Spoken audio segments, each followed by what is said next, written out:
To begin with, you have to decide what kind of trip you want and what your budget is. Theoretically, you could fish the same species on or near the same water with dramatically different costs, depending on the lodge or outfitter you choose. Some lodges are very plush with gourmet food and all the creature comforts of home.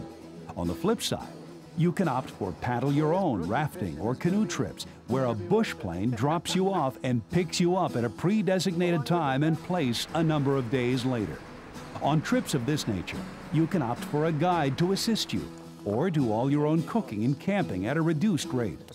Many lodges offer outpost camps with cheaper plans than their main lodge rates. It used to be that most all the fishing outings were an outing for the men in the family or a group of guys.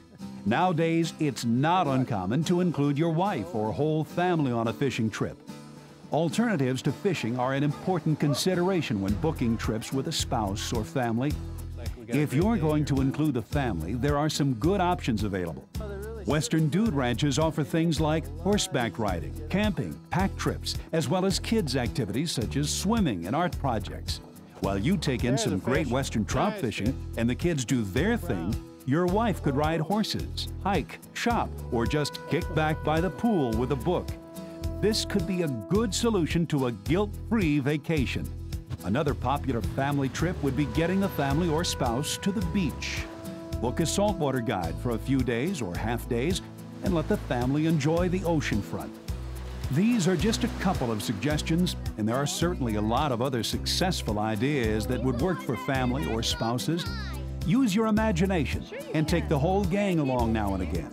Of course, there are many families and couples that enjoy fishing together, and the possibilities for places to go are endless. Another consideration is your preferred style of fishing. For instance, if you want to take in some Alaskan salmon fishing, you'll need to narrow it down to what species and whether you want to troll, mooch, or possibly wade pristine streams with a fly rod.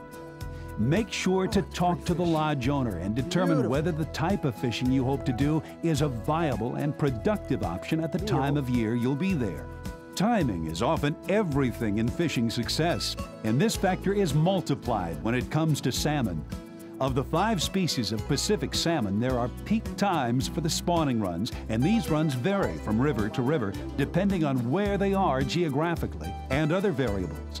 So make sure you take into account seasonal movements of the fish you hope to target. Sometimes a 2-week difference can make a huge difference in fishing success. This may be an extreme example, but I think you can see you need to start with the big picture and narrow it down to specifics. The idea is not to have that old "you should have been here last week" phrase being the talk of the camp while you're there. With so much being said in regard to salmon fishing, it's only fitting we show you some. Let's take a few minutes and join Steve Panaz for some great Alaskan sockeye salmon fishing action. We've got a number of fish right in front of us here. What's nice is the breeze has picked up. It's put a little chop on the water, and we can see the fish fairly well against the dark, actually that light bottom in the center cut here, but they're having trouble seeing us. So the casts are only about 15-20 feet, which is really nice when you got split shot on her. Reduces the odds of bonking yourself in the back of the head. 1 false cast is all you need. 1 slight mend here. The current's not very strong, but you want that fly right within 3-4 inches of the bottom and just drifting naturally with the current. There's a fish. There he is. Boy, there's just oodles and oodles of fish out here.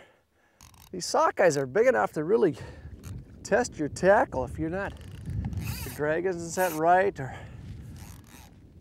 or you're on them too tight, you're gonna break tippets. That makes it a lot of fun. You got a 5 to 7 minute battle on, I got a 9-weight fly rod here. Now there's a mixture of other fish in here too. There's some sea run dolly varden. We haven't actually hooked one today, but they're in here.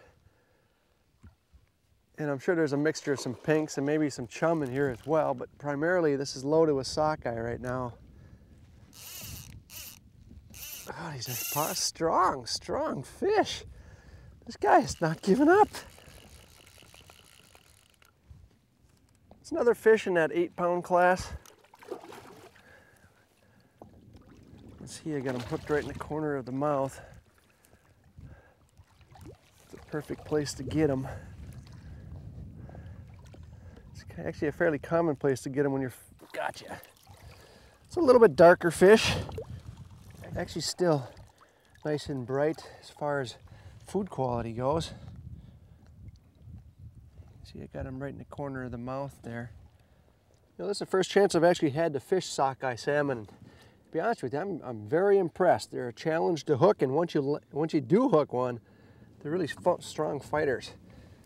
I'm gonna get this hook out of this one. You know, we've talked about this fly a couple times, and this is nothing more than just a red hook. Let me get it out. And just a little bit of flashaboo on her, that's it. These fish aren't really feeding in here, they're striking out of aggression. There she goes.